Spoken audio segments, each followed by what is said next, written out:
डलहौसीवरून पंजाबला आलो आणि डायरेक्ट वाघा बॉर्डरला आलो. वाघा बॉर्डरचा सगळा परेड बघितला आणि आता हॉटेलवरती आलो आणि आजचा प्रवास मस्तच होता. पहिला डलहौसीमधून पठाणकोटपर्यंत येताना 2 तास जो निसर्ग मिळाला आम्हाला बघायला, असा निसर्ग म्हणजे जबरदस्तच. हे तुम्ही बघालच आपल्या व्हिडिओमध्ये कसं होतं ते.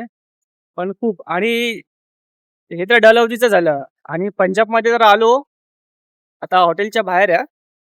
आम्ही थोड्या वेळापूर्वी वाघाला गेलो होतो. तर इथे आपल्या भारतीय जवानांचं मी जे बघितला परेड सेरेमनी अप्रतिम होता. त्याचं शब्दात वर्णन करणं खूपच कठीण आहे. एकंदरीत ही ट्रिप इतकी जबरदस्त झाली. सॉलिड. मम्मी-पप्पा, पंकज, रोहित, शीतल, शयुरा सगळे खुश आहेत. ट्रॅव्हलिंगचा म्हणजे थोडासा त्रास झाला. पण काय नाही. डलहौसीमध्ये खूप मायनसमध्ये होतो आम्ही आणि आता अमृतसरमध्ये आलो. अमृतसरमध्ये थंडी नाही. आपल्या मुंबईसारखंच आहे. त्यामुळे इथे जरा बरं वाटतंय. पण डलहौसीमध्ये सॉलिड हालत खराब झालेली थंडीने.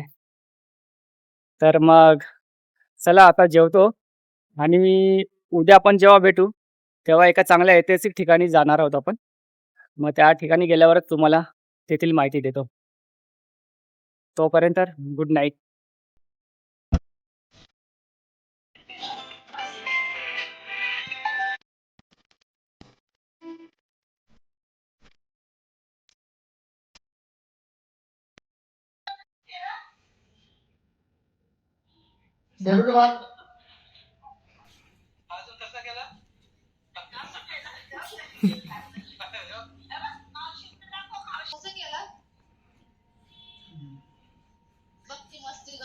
नाही तसं केलं त्या रायफल घेऊन आले. कशाला रायफल? अशा मित्रांनो, आजचा दिवस खूपच जबरदस्त आणि देशभक्तीने भरलेला होता. आम्ही वाघा बॉर्डरवरील प्रसिद्ध बीटिंग रिट्रीट सेरेमनी पाहिली. आता आम्ही अमृतसरमधील हॉटेल 49 मध्ये आलो आहोत. दिवसभरच्या प्रवासानंतर इथे थोडा आराम करणार. हॉटेल खूप छान आणि आरामदायी, शहरातील मुख्य ठिकाणापासून जवळ. हॉटेलची खास माहिती ती अशी की AC आणि साऊंडप्रूफ रूम्स, फ्री वायफाय आणि प्रोसेसिंग, फॅमिली रूम्स उपलब्ध, 24 तास रूम सर्व्हिस, रेस्टॉरंट आणि ब्रेकफास्ट सुविधा, रेल्वे स्टेशनपासून 10 मिनिटं अंतरावर, एअरपोर्टपासून साधारण 25 मिनिटाचा प्रवास. हॉटेलमध्ये प्रवेश करताच शांत आणि स्वच्छ वातावरण जाणवतं. रिसेप्शन स्टाफही व्यवस्थित मार्गदर्शन करतो. रूम स्वच्छ आहेत, बेड कम्फर्टेबल आहेत आणि प्रवाशांसाठी लागणाऱ्या सर्व बेसिक सुविधा इथे उपलब्ध. अमृतसरसारख्या ऐतिहासिक शहरात दिवस संपवताना या हॉटेलमध्ये आराम करताना एक वेगळीच शांतता जाणवते. प्रवासाचा थकवा पण इथल्या वातावरणामुळे कमी होतो. मित्रांनो, आम्ही सध्या अमृतसरमधील हॉटेल 49 मध्ये थांबलो आहोत. हे हॉटेल गोल्डन टेम्पलच्या अगदी जवळ असल्यामुळे पर्यटकांसाठी खूप सोयीचं ठिकाण. हॉटेलच्या रूम स्वच्छ, इथून शहरात फिरणंही खूप सोपं होतं. आता आम्ही इथून हुसेनीवाल्याकडे निघणार आहोत. त्यामुळे आजचा प्रवास आणखीन खास होणार.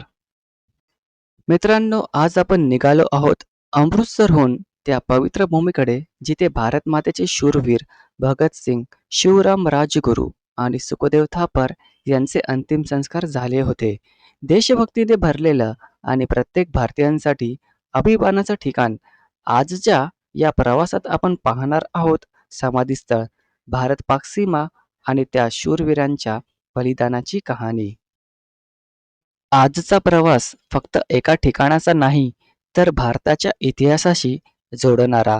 आम्ही अमृतसरहून हुसेनीवाल्याकडे निघालो आहोत. त्या भूमीकडे जिथे शहीद भगतसिंग, शिवराम राजगुरू आणि सुखदेव थापर यांच्या आठवणी आजही जिवंत आहेत. रस्त्यात पंजाबची सुंदर शेती, शांत गाव आणि देशभक्तीची भावना मनात घेऊन हा प्रवास आणखीन खास वाटतोय. प्रत्येक किलोमीटर सोबत मनात एक वेगळीच उत्सुकता वाढतीये, कारण आपण जातोय त्या ठिकाणी जिथे लाखो भारतीय अभिमानाने नतमस्तक होतात.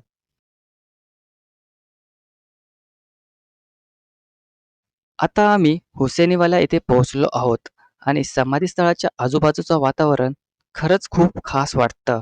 इथे बाहेर छोट्या छोट्या दुकानांमध्ये भारताचे झेंडे, भगतसिंग यांचे फोटो, किचेन, टोपी आणि देशभक्तीशी संबंधित वस्तू पाहायला मिळतात. पर्यटन इथून आठवण म्हणून अनेक वस्तू खरेदी करतात. आजूबाजूला चहाचे स्टॉल्स, स्नॅक्सची दुकानं आणि स्थानिक पंजाबी खाण्याचे छोटे पॉइंट्सही आहेत. त्यामुळे इथे एक वेगळीच उत्साहाची भावना दिसते. समाधी स्थळाकडे जाताना रस्त्यावर देशभक्तीची गाणी आणि भारतीय सैनिकाबद्दलचा आदर प्रत्येकाच्या चेहऱ्यावर दिसतो. इथे येणारा प्रत्येक माणूस फोटो काढतो, व्हिडिओ बनवतो आणि या ऐतिहासिक ठिकाणाच्या आठवणी आपल्या सोबत घेऊन जातो. थोड्याच वेळात आपण आज जाऊन शहीद स्मारक आणि बॉर्डर परिसरही पाहणार आहोत. त्यामुळे व्हिडिओ शेवटपर्यंत नक्की पहा. मित्रांनो, आज आपण ज्या हुसेनीवाला गावात उभे आहोत, त्या गावाचा इतिहास अतिशय वेगळा. 1947 मध्ये भारताची फाळणी झाल्यानंतर हुसेनीवाला आणि शहीद भगतसिंग, राजगुरू व सुखदेव यांच्या अंत्यसंस्कारांचे ठिकाण पाकिस्तान हद्दीत गेले होते. त्यामुळे भारतीयांसाठी हे अत्यंत भावनिक ठिकाण पाकिस्तानमध्ये राहिले होते. यानंतर भारत सरकारने या पवित्र स्थळाला परत मिळवण्यासाठी प्रयत्न केले. 17 जानेवारी 1961 रोजी भारत आणि पाकिस्तान यांच्यात जमिनीची अदलाबदल झाली. भारताने सुलेमांकी हॅडवर्क्सजवळील 12 गावे पाकिस्तानला दिली आणि त्यांच्या बदल्यात हुसेनीवाले परिसर भारतात आले. यामुळे शहीद भगतसिंग, राजगुरू आणि सुखदेव यांच्या समाधीचे ठिकाण पुन्हा भारतात आले. आज आपण जे राष्ट्रीय शहीद स्मारक पाहतो ते या ऐतिहासिक निर्णयामुळेच भारतात आहे. हुसेनीवाला हे भारत-पाकिस्तान सीमेवरील कदाचित एकमेव ठिकाण जे फाळणीनंतर पाकिस्तानमध्ये गेले आणि नंतर अधिकृत कराराद्वारे पुन्हा भारतात परत आले. ही फक्त एक सीमा नाही, तर भारताने आपल्या शहीदांच्या स्मृतीसाठी परत मिळवलेली पवित्र भूमी. म्हणूनच हुसेनीवाला शहीदांची भूमी म्हटले जाते. नमस्कार मित्रांनो, मी मयूर मंगलदास गांगुर्डे तुमचं स्वागत करतो. आज आपण आलेलो आहोत पंजाबमधील हुसेनीवाला या ठिकाणी. इथे शहीद भगतसिंग, राजगुरू, सुखदेव यांचं समाधी स्थळ आहे. तर या समाधी स्थळाचं आपण दर्शन घेऊन या पवित्र भूमीची माहिती घेऊया. आज आपण अशा पवित्र स्थळाची सफर करणार आहोत जे भारतीय स्वातंत्र्य संग्रामाच्या इतिहासात सोन्याने या स्थळाचं नाव लिहिलेलं गेलं आहे. हे स्थळ पंजाबमधील हुसेनीवाला या ठिकाणी. तर इथे शहीद भगतसिंग, सुखदेव, राजगुरू यांचं समाधी स्थळ आहे. इथे आल्यावर प्रत्येक भारतीयाचे हृदय अभिमानाने भरून येतं. आता आम्ही शहीद स्मारकाच्या आत आलो आहोत आणि इथलं वातावरण खरंच खूप शांत आणि भावनिक. समाधी स्थळाच्या आजूबाजूला सुंदर गार्डन तयार करण्यात आले. हिरवीगार लॉन, फुलझाडं आणि स्वच्छ परिसरामुळे इथे एक वेगळीच शांतता जाणवते. लोक इथे शांतपणे फिरताना, समाधीसमोर नतमस्तक होताना आणि इतिहास अनुभवताना दिसतात. गार्डनच्या मधून चालताना देशासाठी बलिदान दिलेल्या वीरांची आठवण सतत मनात येते. आजूबाजूला बसण्यासाठी जागा. पर्यटक काही वेळ शांतपणे इथे बसून या पवित्र भूमीचा अनुभव घेतात. इथलं स्वच्छ वातावरण आणि देशभक्तीची भावना मनाला स्पर्श करून जाते.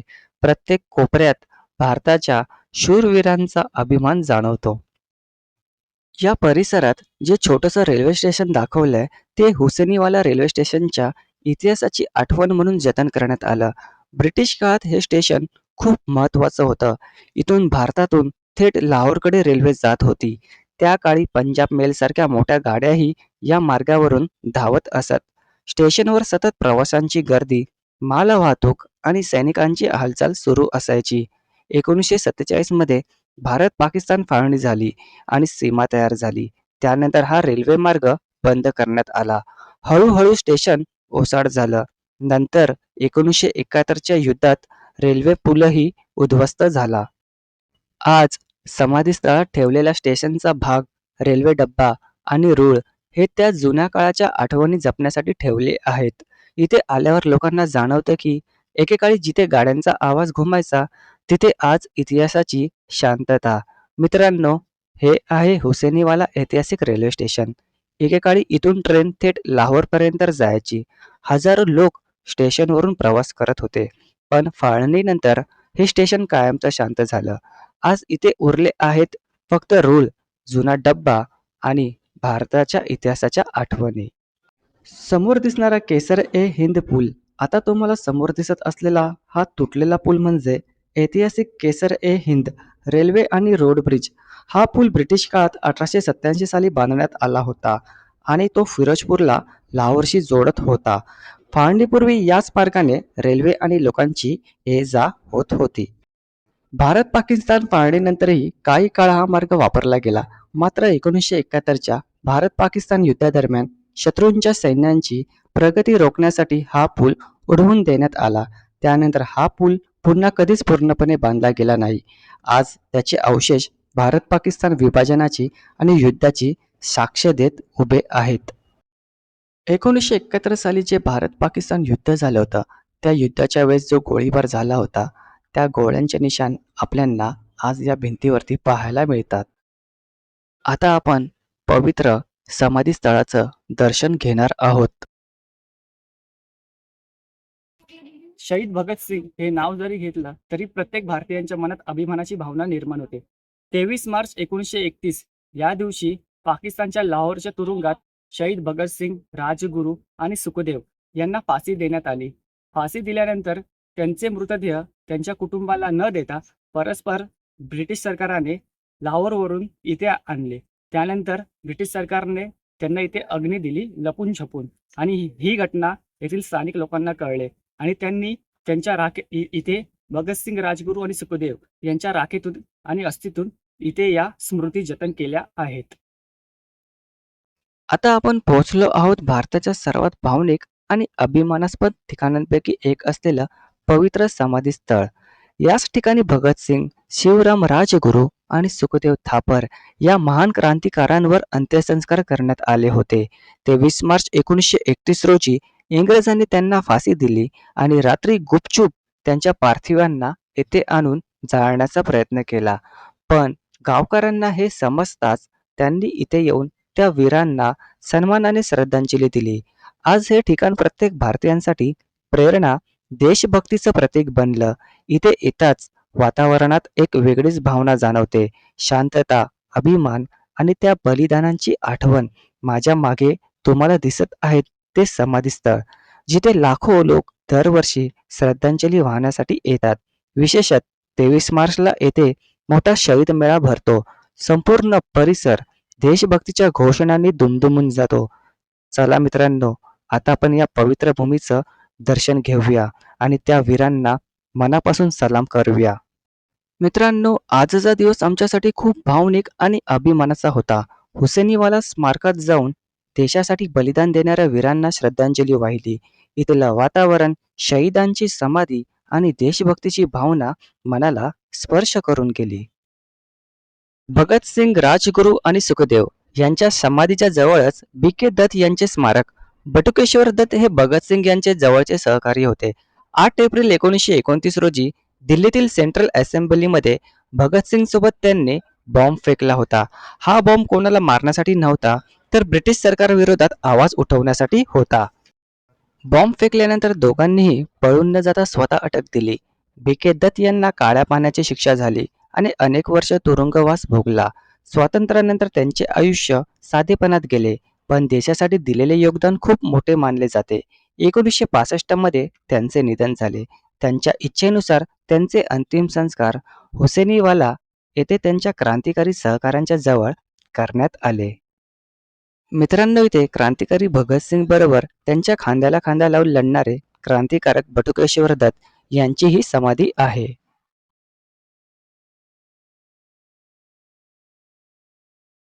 इथे शहीद भगतसिंग यांच्या आई माता विद्यावती यांची ही समाधी.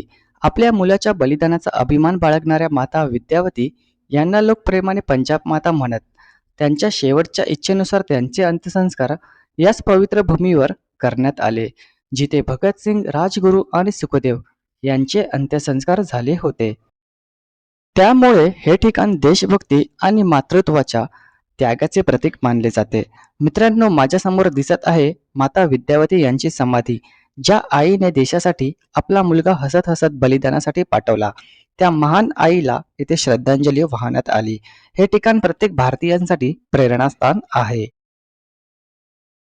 हुसेनीवाला हे फक्त सीमावर्ती ठिकाण नाही, तर शहीदांच्या बलिदानाची, एका आईच्या त्यागाची आणि भारताच्या स्वातंत्र्य लढ्याचा अमर इतिहासाची जिवंत आठवण. आता आम्ही हुसेनीवाला येथे शहीदांना अभिवादन करून ऐतिहासिक हुसेनीवाला रेल्वे स्टेशन बघायला आलो आहोत. हे स्टेशन भारताच्या इतिहासातील एक खास आणि भावनिक ठिकाण मानलं जातं. भारत पाकिस्तान फाळणीपूर्वी ही रेल्वे लाईन पंजाबमधून थेट लाहोरपर्यंत जोडलेली होती. त्या काळात इथून अनेक गाड्या धावत असत आणि व्यापार प्रवास मोठ्या प्रमाणात चालायचा. पण 1947च्या फाळणीनंतर ही लाईन बंद झाली आणि हे स्टेशन शांत पडलं. आजही इथे जुन्या रेल्वे ट्रॅकचे अवशेष आणि इतिहासाच्या आठवणी पाहायला मिळतात. इथे आल्यानंतर वातावरण खूप शांत आणि भावनिक वाटतं. जुन्या स्टेशनकडे पाहताना असं जाणवतं की इथल्या प्रत्येक भिंतीत इतिहास दडलेला आहे. फोटो काढण्यासाठी आणि इतिहास जवळून अनुभवण्यासाठी हे ठिकाण खूप खास आहे.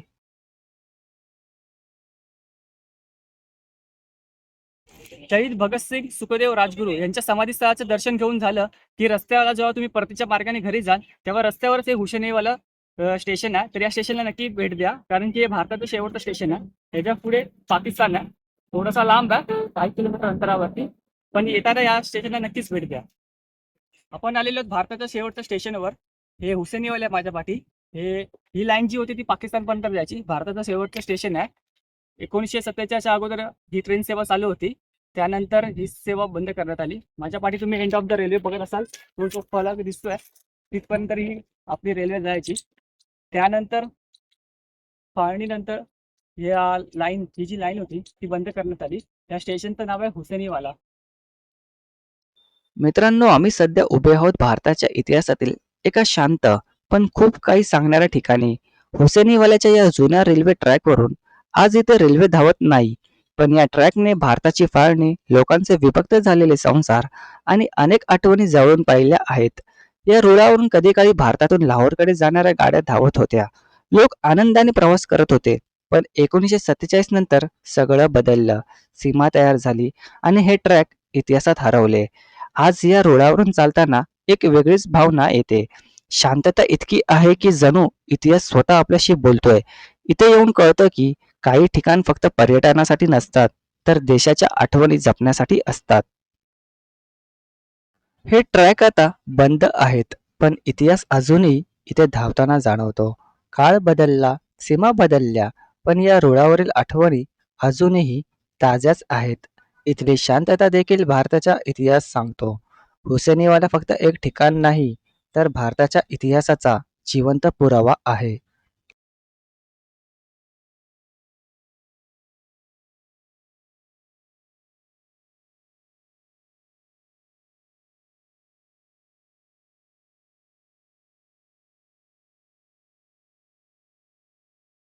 तर हे होतं भारतातील शेवटचं लास्टचं स्टेशन हुसेनीवाला. चला तर मित्रांनो, आता व्हिडिओची समाप्तीची वेळ झाली आहे. लवकरच भेटू एका नवीन ठिकाणी, नवीन ऐतिहासिक ठिकाणी.